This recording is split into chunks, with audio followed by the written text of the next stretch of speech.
Hello my dear students, आप लोगों का हमारे इस चैनल पर बहुत बहुत स्वागत है। आज हम आप लोगों के लिए मैथ की सीरीज लेकर आए हैं। इस सीरीज में हम लोग पढ़ेंगे क्लास 10th के चैप्टर नंबर 13 यानी कि पृष्ठीय क्षेत्रफल और आयतन। जी हाँ, इस सीरीज में हमने उन क्वेश्चनों को कलेक्ट किया है जो आपके क्वेश्चन बैंक से इंपॉर्टेंट क्वेश्चन दिए हुए हैं, प्लस हमारे 5 साल में पूछे गए अनसॉल्व पेपर के क्वेश्चंस हैं। जी हाँ, इस सीरीज में हम पृष्ठीय क्षेत्रफल और आयतन के उन क्वेश्चनों पर बात करेंगे जो हमारे क्वेश्चन बैंकों में दिए गए इंपॉर्टेंट क्वेश्चन हैं, प्लस जो हमारा 5 साल में जो अनसॉल्व पेपर में हमें क्वेश्चंस मिलते हैं उनसे कलेक्ट किए गए क्वेश्चंस के बारे में हम लोग इस सीरीज में बात करेंगे। तो ये सीरीज आप लोगों के लिए बहुत ही इंपॉर्टेंट है। इस सीरीज से 100% जो है जो पृष्ठीय क्षेत्रफल के क्वेश्चन आपको पेपर में देखने को मिलेंगे वो क्वेश्चंस जो है वो इस सीरीज से 100% आपको देखने को मिलेंगे। या यूं कहा जाए कि आप अगर इस सीरीज के सभी क्वेश्चंस और सभी पार्टों को एक एक करके ध्यान से पढ़ लेते हैं और समझ लेते हैं तो बिल्कुल 100% जो है वो आपका पृष्ठीय क्षेत्रफल और आयतन का कोई भी क्वेश्चन पेपर में मिस। चलिए चलते हैं हम लोग अपनी इस सीरीज के चौथे सवाल की तरफ और देखते हैं कि हमसे चौथे सवाल में क्या कह रहा है। तो बात की जाए अगर चौथे सवाल की, तो चौथे सवाल में हमसे कह रहा है कि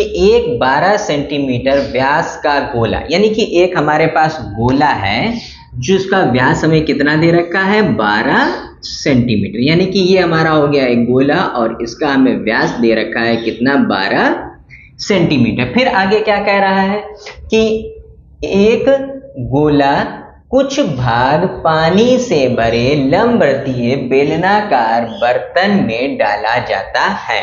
यानी कि एक गोला हो गया और एक हमारे पास लंबवृत्तीय बेलनाकार क्या है, बर्तन है। ये हमारा एक लंबवृत्तीय बेलनाकार बर्तन है जो कि क्या है, पानी से भरा हुआ है। ये इसमें हम लोग भर देते हैं क्या, पानी।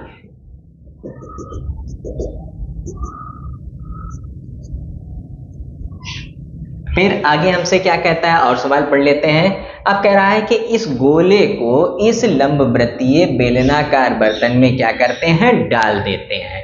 यानी कि इस गोले को हमने उठाया और उठाकर क्या किया, इस लंबवृत्तीय बेलनाकार ये जो बर्तन था उस बर्तन में डाल दिया है। फिर उसके बाद क्या कह रहा है कि गोला पानी में पूर्णतः डूब जाता है। यानी कि ये जो गोला है जब इसमें डाला गया तो क्या हुआ, गोला जो है वो पानी में पूरा डूब गया। अब जाहिर सी बात है जब गोला जो है वो पानी में डूबा होगा तो पानी का स्तर क्या हुआ होगा, कुछ ना कुछ ऊपर बढ़ जाएगा। तो मान लेते हैं पानी जो है वो अभी तक कहाँ पे था, यहाँ तक था। अब जो है वो ऊपर उठकर जो है वो कहाँ पहुंच गया, यहाँ पहुंच गया। अब पानी का स्तर हो गया यहाँ तक।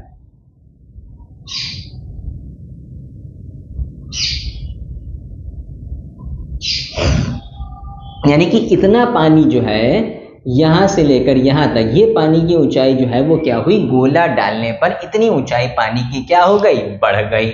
अच्छा, फिर आगे क्या कह रहा है, पूर्णतः डूब जाता है। तो बर्तन में पानी के स्तर में 3/5/9 सेंटीमीटर की वृद्धि हो जाती है। यानी कि ये वृद्धि कितनी हुई है बर्तन में, 3/5/9 सेंटीमीटर की वृद्धि हो जाती है। यानी कि जो यहाँ तक पानी का स्तर था उसमें जब हमने ये 12 सेंटीमीटर व्यास का एक गोला डाल दिया तो इस गोले को डालने की वजह से जो पानी ऊपर उठा है उस उठे हुए पानी की हाइट हमें कितनी दे रखी है, 3/5/9 सेंटीमीटर। यानी कि गोला डालने से उठे हुए पानी की जो हाइट है वो हाइट हमें कितनी दे रखी है, 3/5/9 सेंटीमीटर। फिर आगे क्या कह रहा है, 3/5/9 सेंटीमीटर की वृद्धि हो जाती है।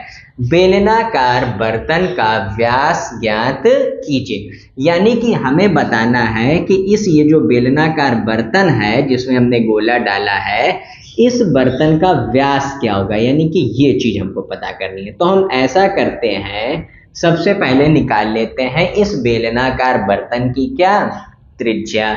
फिर जस्ट उसको हम कर देंगे डबल तो हमें पता चल जाएगा उसका व्यास, क्योंकि हम जानते हैं व्यास बराबर क्या होता है, व्यास बराबर होता है 2 गुणे त्रिज्या।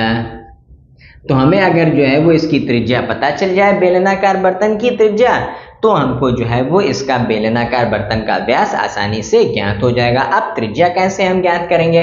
अब हम सवाल को जो है फिर से पढ़ते हैं। तो सवाल में हमसे एक्चुअली क्या कह रहा है? सवाल में हमसे कह रहा है कि ये 12 सेंटीमीटर व्यास का एक गोला था जो इस बेलनाकार बर्तन में डाला गया है। इस बेलनाकार बर्तन में पानी भरा हुआ था और पानी में जब उस गोले को डालते हैं तो गोला क्या होता है? पूरा पानी में डूब जाता है। डूबने के बाद जो है वो पानी का स्तर जो है वो गोला डालने की वजह से कितना हो गया?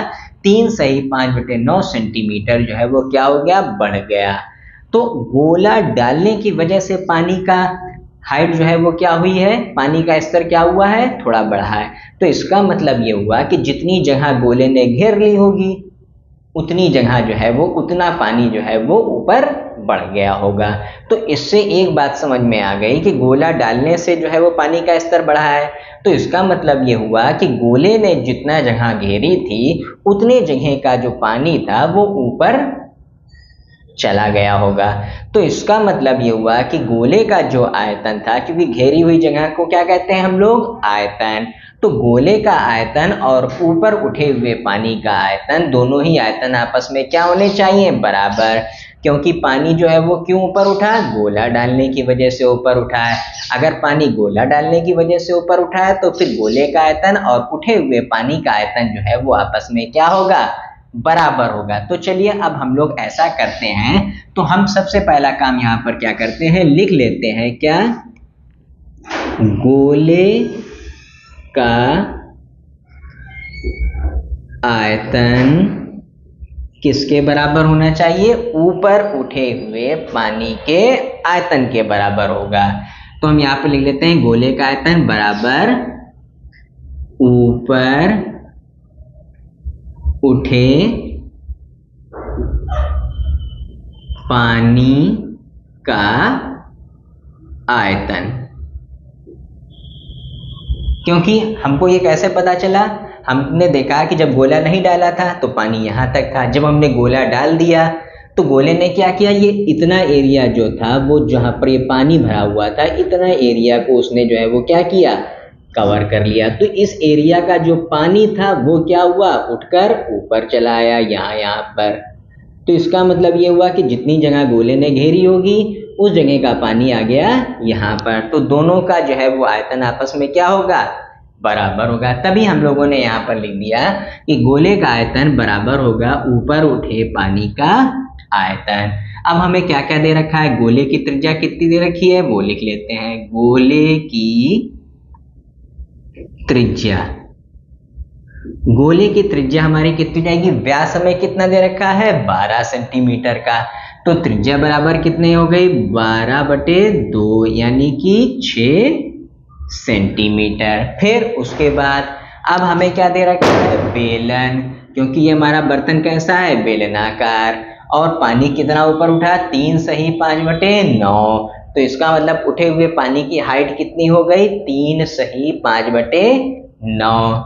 तो यहां पर हम लिख लेते हैं बेलन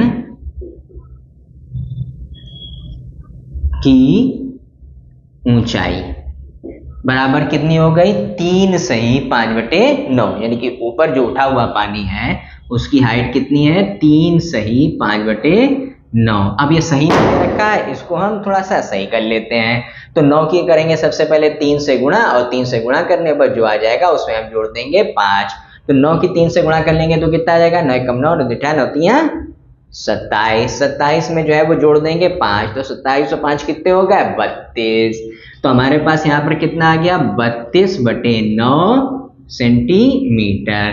तो अब हमें जो दे रखी थी वैल्यू है वो भी नोट कर ली, और हमने जो फार्मूला लगाना था वो भी नोट कर लिया। इतनी चीजें हमें सवाल से समझ में आ गई थी, वो हमने नोट कर ली। अब चलिए हम लोग क्या करते हैं? इनका फार्मूला लगाते हैं। इसका गोले के आयतन बराबर ऊपर उठे पानी का आयतन। तो गोले के आयतन का सूत्र क्या होता है? 4/3 पाई r की घात 3। तो गोले की जगह पे गोले के आयतन का सूत्र लगा लेते हैं। 4/3 पाई r की घात 3 यानी कि ये हो गया बराबर ऊपर उठे पानी का आयतन। तो जो ऊपर पानी उठा है वो किस आकार में उठा, क्योंकि बर्तन हमारा बेलन के आकार था, तो पानी भी जो है वो ऊपर उठेगा तो बेलन के ही आकार में उठेगा। ऐसा तो है नहीं कि पानी अगर बर्तन हमारा अगर बेलन के आकार का है तो पानी जो ऊपर उसमें भर जाएगा तो वो गोले के आकार का होगा, ये हो नहीं सकता। क्योंकि पानी की प्रॉपर्टी क्या होती है, जैसा बर्तन होता है उसी तरीके का वो आकार ग्रहण कर लेता है। तो हमारा बर्तन कैसा है, बेलन के आकार का, तो इसका मतलब जो ऊपर उठे पानी का आयतन है वो भी कैसा होगा, बेलन का ही होगा। तो इसमें भी हम काहे का सूत्र लगाएंगे, बेलन का सूत्र लगाएंगे। तो बेलन के आयतन का सूत्र क्या होता है, pi r square h, pi r square h. बल्कि यहां पर हम कर लेते हैं R1 और इसको बना देते हैं R2। R1 हो गई हमारी गोले की त्रिज्या और R2 हो गई हमारे की त्रिज्या। तो चलिए अब हम क्या करते हैं, जो वैल्यू हमें पता है उनको रख देते हैं और जो वैल्यू हमें नहीं मालूम है उसको हम कैलकुलेट कर लेते हैं। तो भाई 4/3 का 4/3 हो गया, पाई से तो यहाँ पर ही पाई कैंसिल कर दिया।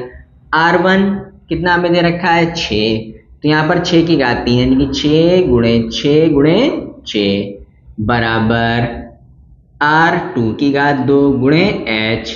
H का मान हमें कितना दे रखा है 32/9, तो यहाँ पर आ गया हमारे पास 32/9। अब हम क्या करते हैं, इस 32/9 को यहाँ से उठाते हैं और इधर ले जाते हैं, और ये गिनती जैसी थी इसको हम वैसा ही नोट कर लेते हैं। तो R2 की घात 2 बराबर ये गिनती जहां पर थी वहीं पर रही, 4/3 गुणे 6 गुणे 6 गुणे 6। ये 32/9 को जब उठाकर इधर लेकर आए तो गिनती क्या होगी, चेंज हो जाएगी, यानी कि 32/9 जब बराबर के इधर से उठाकर इधर ट्रांसफर किया जाएगा तो वो किस में चेंज हो जाएगा, 9/32 में। अब हम ऐसा करते हैं, इसको कैंसिल कर लेते हैं। तो इसको चलिए कैंसिल करते हैं। सबसे पहले 3 से काटते हैं, 3 तिया 9, फिर 4 से काटते हैं, 4 एकम 4 और 4 अट्ठे 32। अब ये तो कट गया, अब आगे और कट सकता है भी, इसको और काट लेते हैं।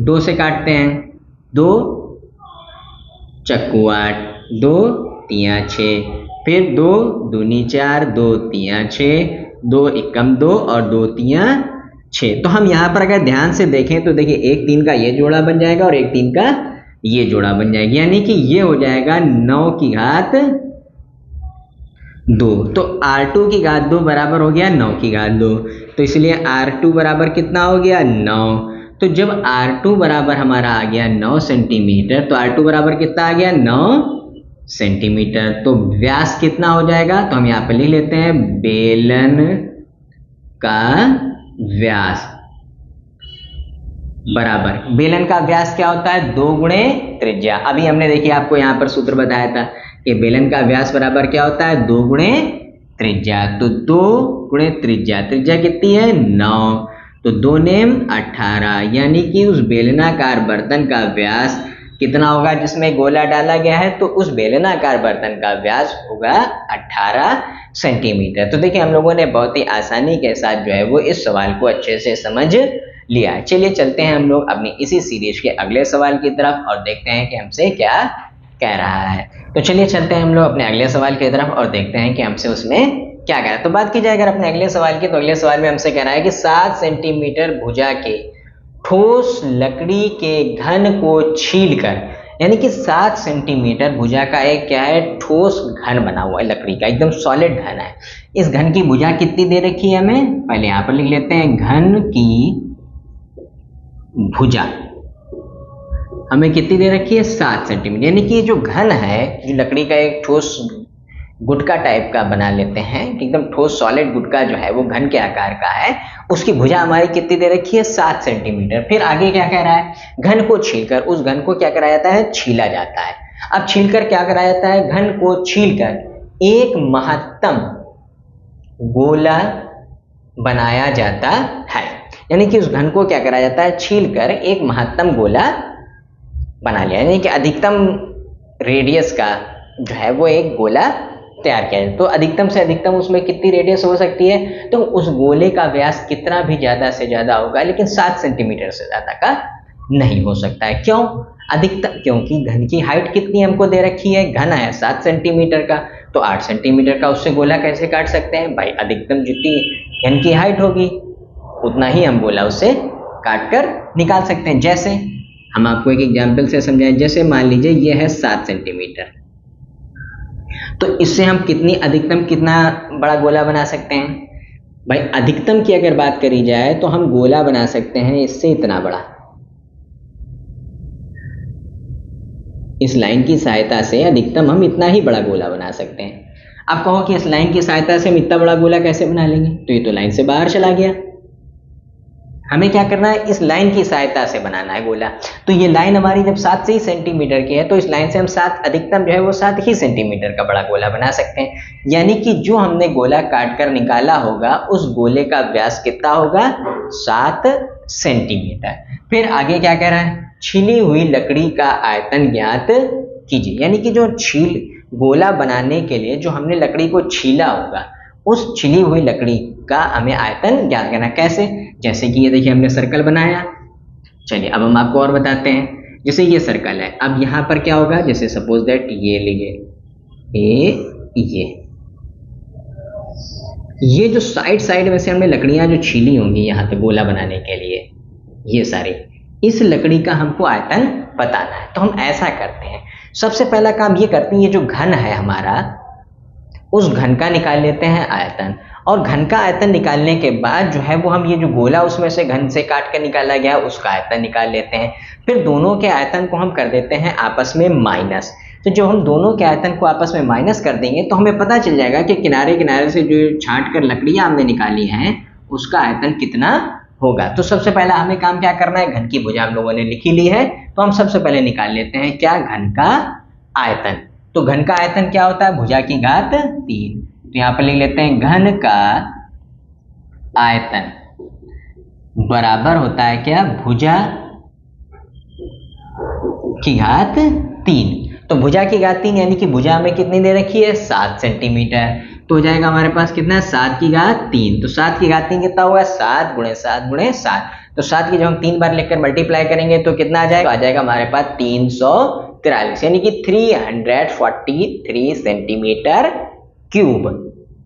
कितना आ गया? 343 सेंटीमीटर क्यूब। क्यूब में क्यों लिखा? क्योंकि हम निकाल रहे हैं क्या? आयतन। हमें ध्यान रखना चाहिए कि जब भी हम किसी भी चीज का आयतन निकालते हैं तो घात 3 में आंसर लिखा जाता है। ये तो हो गया हमारा घन का आयतन। अब इस घन से जो काट कर गोला निकाला गया है अब हम लिख लेते हैं उसका आयतन। तो गोले का आयतन निकालने के लिए हमें क्या चाहिए होगा? गोले का आयतन निकालने के लिए हमें सिर्फ और सिर्फ जरूरत पड़ती है किसकी? गोले की त्रिज्या की, जो कि हमें पता है। गोले की त्रिज्या हमें कहाँ से मिलेगी? घन की भुजा से, क्योंकि अधिकतम ऊंचाई का उसने कहा है, अधिकतम रेडियस का हमें गोला काटना है। तो अधिकतम हम उससे कितना काट सकते हैं? 7 सेंटीमीटर व्यास का गोला काट सकते हैं। तो उसकी रेडियस कितनी हो जाएगी? 7/2। तो यहाँ पर लिख लेते हैं गोले की त्रिज्या बराबर कितनी हो जाएगी? 7/2 सेंटीमीटर। अब हम निकाल लेते हैं यहां पर से क्या? गोले का आयतन। तो गोले के आयतन का सूत्र क्या होता है? गोले का आयतन बराबर 4/3 पाई r की घात 3। तो 4/3 का तो भाई देखो 4/3 ही रहा। पाई का मान 22/7 गुणे r की घात 3। r का मान कितना है? 7/2। अब घात 3 लगी है तो इसलिए हम लिख देंगे 7/2 गुणे 7/2 गुणे 7/2। अब इसको हम कैंसिल कर लेते हैं। सबसे पहले नंबर 1 पर 2 दूनी 4 और ये कट गया 4। फिर अब उसके बाद आ जाते हैं ये 7 और ये 7 कट गया। अब जो कुछ बचा है सबकी कर देते हैं हम मल्टीप्लाई। तो जब हम सबकी मल्टीप्लाई करेंगे तो हमारे पास आ गया 22 गुणे 7 सत्ते 49 बटे 3 दूनी 6। 22 की 49 से गुणा करते हैं और उसके बाद गुणा करने के बाद जो भी आ जाएगा उसकी हम कर देंगे 6 से डिवाइड। तो गुणा और गुणा कर जब हम इसकी 6 से डिवाइड करेंगे तो हमारे सामने आ जाएगा 179.67 सेंटीमीटर क्यूब। ये तो निकल कर आ गया हमारा क्या? गोले का आयतन। अब हमको जो है वो घन का भी आयतन मालूम है और उससे काट कर निकाले गए गोले का भी आयतन हमें पता चल गया। जब हमें दोनों चीजों के आयतन मालूम चल चुके हैं तो हम क्या करेंगे? अब हम जो है निकाल लेते हैं किसका आयतन? छिली हुई लकड़ी का आयतन। छिली हुई लकड़ी का आयतन कैसे निकालेंगे? घन के आयतन में से जो है वो गोले के आयतन को कर देंगे माइनस, तो हमें पता चल जाएगा कि छिली हुई लकड़ी का आयतन कितना होगा। तो यहाँ पर हम चलिए लिख लेते हैं छिली हुई लकड़ी का आयतन। छिली हुई लकड़ी का आयतन बराबर, तो छिली हुई लकड़ी का आयतन कितना हो जाएगा, घन का आयतन माइनस गोले का आयतन, क्योंकि घन में से काटकर गोले को निकाला गया है तो घन के आयतन में से जो है वो गोले का आयतन को घटा दें। अगर गोले में से काटकर घन को निकाला गया होता तो फिर गोले का आयतन में से जो है वो घन को माइनस करते हैं। तो जिस चीज से जो चीज काट कर निकाली जाएगी उसमें में से उसको जो है वो हम कर देंगे क्या, माइनस। तो घन में से गोला काटा गया तो सबसे पहले घन का आयतन लिखेंगे और फिर माइनस करके गोले का आयतन लिख लेंगे। तो घन का आयतन हमारा कितना है, 343 माइनस 179.67। चलिए अब हम इन दोनों को क्या करते हैं, माइनस करते हैं। तो हम आपको माइनस करके भी बता देते हैं कि इसको माइनस कैसे किया जाएगा।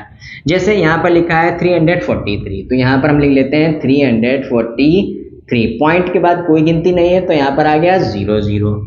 फिर उसके बाद यहाँ पर क्या दे रखा है, माइनस 179.67, तो यहाँ पर आ गया 179.67। तो इस तरीके से हम इन दोनों गिनतियों को लिखेंगे और लिखकर माइनस करते हैं। तो माइनस कर लेते हैं, यहाँ पर 0, यहाँ से हासिल ले लेते हैं 10, 10 में से 7 चले आएंगे तो कितना बचेगा 3, यहाँ पर कितना हो गया 9, 9 में से 6 चले आएंगे तो कितना बचेगा 3 दशमलव, यहाँ पर कितना हो गया 2। अब यहाँ पर से 2 में से 9 जा नहीं सकता है तो एक हासिल ले लेंगे, हो जाएगा 12। तो 12 में से जो है वो 9 घटा दिया तो कितना आ गया 3, यहाँ पर कितना हो गया 3, फिर एक हासिल लेंगे 13 हो जाएगा, तो 13 में से 7 घटा देंगे तो कितना आ जाएगा 6, यहाँ पर कितना हो गया 2, 2 में से 1 घटा देंगे 1। तो हमारा आंसर आ गया 163.33 सेंटीमीटर क्यूब। यानी कि जो है वो उस छिले हुए भाग का, जो चारों तरफ से छील कर निकाला गया जो भाग है, उस छिले हुए भाग का आयतन कितना हो जाएगा 163.33 सेंटीमीटर क्यूब, यानी कि 163.33 सेंटीमीटर क्यूब। तो इस तरीके से देखें हम लोगों ने अपने घन में से जो है वो अधिकतम माप के गोले को काटकर निकालने के बाद बचे हुए जो है वो उसके छिलके का जो है वो हम लोगों ने आयतन बहुत ही आसानी के साथ ज्ञात कर लिया। तो चलिए इसी तरीके से जो है वो हम लोग अपने अगले सवाल को देखते हैं और उसको सॉल्व करते हैं। कि तो बात की जाए अगर अपने अगले सवाल की, तो चलिए देखते हैं कि हमसे अगले सवाल में क्या कह रहा है। तो अगले सवाल में हमसे कह रहा है कि कोई तंबू एक बेलन के आकार का है जिस पर एक शंकु अध्यारोपित है, यानी कि नीचे से वो बेलन के आकार का है और उसके ऊपर क्या है, एक शंकु अध्यारोपित है, यानी कि इस तरीके का है कुछ। ये हो गया हमारा नीचे का हिस्सा जो कि हमारा क्या है, बेलन के आकार का, और उसके ऊपर जो है वो एक शंकु अध्यारोपित है।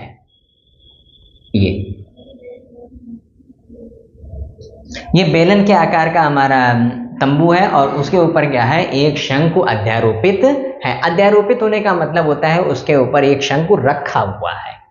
फिर आगे क्या कह रहा है, जिस पर एक शंकु अध्यारोपित है यदि बेलनाकार भाग की ऊंचाई और व्यास क्रमशः 2.1 मीटर और 4 मीटर है।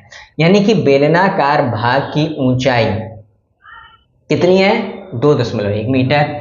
तो बेलन की ऊंचाई हमें दे रखी है 2.1 मीटर और हमको व्यास दे रखा है, इस बेलनाकार भाग का व्यास कितना दे रखा है, 4 मीटर। तो 4 मीटर व्यास का मतलब हो गया इसकी त्रिज्या कितनी होगी, 2 मीटर। तो बेलनाकार भाग की त्रिज्या हमारी r बराबर कितनी हो गई, 2 मीटर। ये तो हमारी निकल के आ गई त्रिज्या। अब आगे पढ़ते हैं सवाल में।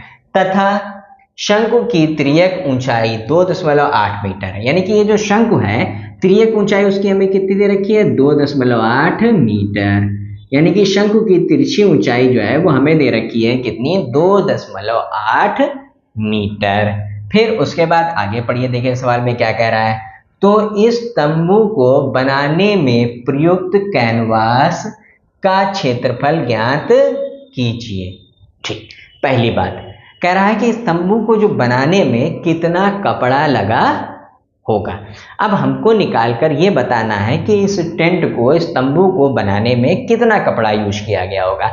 तो अगर हम लोग ध्यान से देखें तो ये टेंट जो है, ये तंबू जो है, ये दो चीज़ों से मिलकर बना है। किससे किससे? एक बेलन और एक शंकु। तो हम ऐसा करते हैं, पहले निकाल लेते हैं बेलन का पृष्ठीय क्षेत्रफल और निकाल लेते हैं शंकु का पृष्ठीय क्षेत्रफल, क्योंकि हम जानते हैं कि जब किसी चीज़ का हमें निकालना होता है कि इसको बनाने में कितना कपड़ा लगा होगा, तो हम उसके लिए हमेशा क्या करते हैं, उसका पृष्ठीय क्षेत्रफल निकालते हैं। तो चलिए हम लोग सबसे पहला काम क्या करते हैं, इसका पृष्ठीय क्षेत्रफल निकाल लेते हैं। तो बेलन का पृष्ठीय क्षेत्रफल निकाल लेते हैं और निकाल लेते हैं तंबू का पृष्ठीय क्षेत्रफल भी। दोनों के पृष्ठीय क्षेत्रफल को देते हैं हम आपस में जोड़, तो हमें पता चल जाएगा इस पूरे टेंट को बनाने में जो है वो कितना कपड़ा लगेगा। तो चलिए सबसे पहले काम क्या करते हैं, यहाँ पर जो वैल्यूएं हमको दे रखी हैं उन्हें नोट करते हैं और फिर उसके बाद इनका निकालते हैं हम लोग पृष्ठीय क्षेत्रफल। तो हमें बेलन की ऊंचाई कितनी दे रखी है, 2.1 मीटर। तो यहाँ पर लिख लेते हैं बेलन की ऊंचाई h बराबर हमें दे रखा है 2.1 मीटर। फिर उसके बाद त्रिज्या r बराबर कितनी है, 4/2 यानी कि 2 मीटर।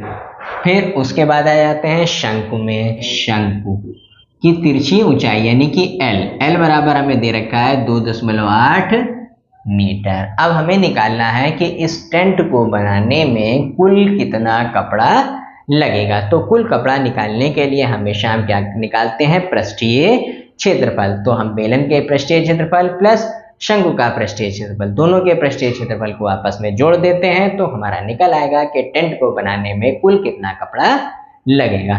तो यहाँ पर लिख लेते हैं हम लोग कैनवास का क्षेत्रफल, कैनवास का क्षेत्रफल बराबर क्या होगा, बेलन का पृष्ठीय क्षेत्रफल प्लस शंकु का पृष्ठीय क्षेत्रफल। तो यहाँ पर लिखते हैं हम लोग बेलन का पृष्ठीय क्षेत्रफल प्लस शंकु का पृष्ठीय क्षेत्रफल। तो बेलन की जगह पर बेलन के पृष्ठीय क्षेत्रफल का सूत्र लगा लेते हैं और शंकु की जगह पर शंकु के पृष्ठीय क्षेत्रफल का रख देते हैं हम लोग सूत्र। तो बेलन के पृष्ठीय क्षेत्रफल का सूत्र क्या होता है, तो बेलन का पृष्ठीय क्षेत्रफल क्या होता है, 2πr/h। तो बेलन की जगह पर हमने रख दिया बेलन का पृष्ठीय क्षेत्रफल 2πr/h। फिर उसके बाद प्लस का प्लस नोट कर लेते हैं और फिर उसके बाद शंकु का पृष्ठीय क्षेत्रफल। तो शंकु का पृष्ठीय क्षेत्रफल क्या होता है, πr/l। शंकु का पृष्ठीय क्षेत्रफल क्या होता है, πr/l। तो अब हम एक काम करते हैं, यहाँ पर से हम लोग एक चीज अगर ध्यान से देखें तो हमें इस सूत्र में तो हमें पाई और पाई दोनों जगह पर लिखा मिल जाएगा और आर दोनों जगह पर लिखा मिल जाएगा। तो ऐसा करते हैं, हम जो चीजें डबल बार लिखी हुई हैं उसको हम निकाल लेते हैं कॉमन। तो अगर हम इसको कॉमन निकाल लें तो हमारे पास पाई और आर कॉमन आ गया और बचा कितना, 2h + l। अब हम एक काम करते हैं, यहाँ पर जो है वो सबकी रख देते हैं वैल्यू। तो पाई की वैल्यू हमें मालूम है कितनी होती है, 22/7 गुणे आर का मान कितना है, 2।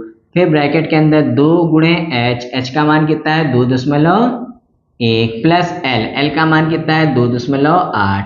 अब इसको कैलकुलेट कर लेते हैं। तो अगर इसे कैलकुलेट किया जाए तो 22 गुणे 2 की 2.1 से जब हम गुणा करेंगे तो आ जाएगा हमारे पास कितना, 4.2 प्लस 2.8। अब 4.2 में जब हम 2.8 को जोड़ देंगे तो अब हमारे पास कितना आ जाएगा, 7। तो हमारे पास हो गया 22/7 गुणे 2 गुणे 7। तो 7 से 7 हमारा हो जाएगा कैंसल। तो अब हमारे पास कितना आ गया, 22 गुणे 2, 22 गुणे 2, 22 दूनी कितना हो गया, 44 मीटर स्क्वायर। इसका मतलब ये हुआ कि हमें इस पूरे टेंट को बनाने में 44 मीटर स्क्वायर जो है वो कपड़े की आवश्यकता होगी। तो हमें इस टेंट को बनाने के लिए कितने मीटर स्क्वायर कपड़ा चाहिए होगा, इस टेंट को बनाने के लिए हमें 44 मीटर स्क्वायर कपड़ा चाहिए होगा। चलिए फिर से हम इसकी एक बार आपको कैलकुलेशन और समझा देते हैं।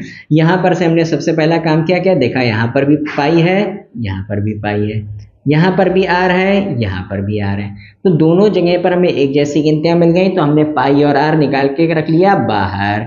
बचा हमारे पास कितना, दो, दो उतार लिया, एच का एच उतार लिया, प्लस का प्लस उतार लिया और एल का एल उतार लिया। फिर दो का दो हमने नोट कर दिया, एच की जगह पर एच का मान रख दिया 2.1, प्लस एल की जगह पर एल का मान रख दिया 2.8। फिर दो की हमने 2.1 से गुणा करी तो कितना आ गया, 4.2। 4.2 में जब हम 2.8 को जोड़ेंगे तब कितना आ जाएगा, 7। कैसे आएगा 7 ये भी बता देते हैं। 8 और 2 10, 10 के जीरो हासिल लगा 1, 4 और 2 6 और एक हासिल जो लगा था वो कितना हो गया 7, तो आ गया कितना 7.0। और दशमलव के बाद जो है वो जीरो को हम लिखते नहीं है तो इसीलिए हमने कितना लिख दिया 7। फिर 7 से 7 कैंसिल हो गया, 22 की 2 से गुणा करी, 22 दूनी 44 मीटर स्क्वायर। इसका मतलब ये हुआ कि इस टेंट को बनाने के लिए हमें कितने मीटर स्क्वायर कपड़ा लेना पड़ेगा, 44 मीटर स्क्वायर कपड़ा लेना पड़ेगा। ये तो हमारी इसकी एक चीज निकल आई, क्योंकि हमसे इसने क्या पूछा था, क्षेत्रफल ज्ञात कीजिए। फिर उसके बाद सवाल ने आगे बढ़कर हमसे एक चीज और पूछी। वो क्या पूछ रहा है, कह रहा है तंबू के भीतर हवा का आयतन भी ज्ञात कीजिए। यानी कि हमें बताना है कि इस तंबू के जो अंदर है वो कितनी हवा भरी हुई है, तो यानी कि हमें निकालना है हवा का आयतन। तो इसके लिए अब हम लोग क्या करेंगे, अब इसके लिए हम लोग क्या करते हैं, शंकु के आयतन और बेलन के आयतन को देते हैं आपस में जोड़। जब हम शंकु के आयतन और बेलन के आयतन को आपस में जोड़ देंगे तो हमें पता चल जाएगा कि इसके अंदर कुल टोटल कितनी हवा भरी हुई है। तो हम उम्मीद करते हैं कि आप इसके बचे हुए पार्ट को अवश्य लगा लेंगे। चलिए इसका आंसर हम आपको बता देते हैं और ये इतना बचा हुआ पार्ट आपको होमवर्क के लिए जो है वो हम छोड़ देते हैं। अब आने वाली नई क्लास में हम इसका सोल्यूशन आपको अवश्य बताएंगे। इसका आंसर निकल के आएगा 34.5 मीटर क्यूब। ये हो गया इसके अंदर भरी हुई कुल हवा का आयतन है। अब मिलते हैं इसके बाद हम लोग अपनी आगे आने वाली नई क्लास में, तब तक के लिए ओके, थैंक यू।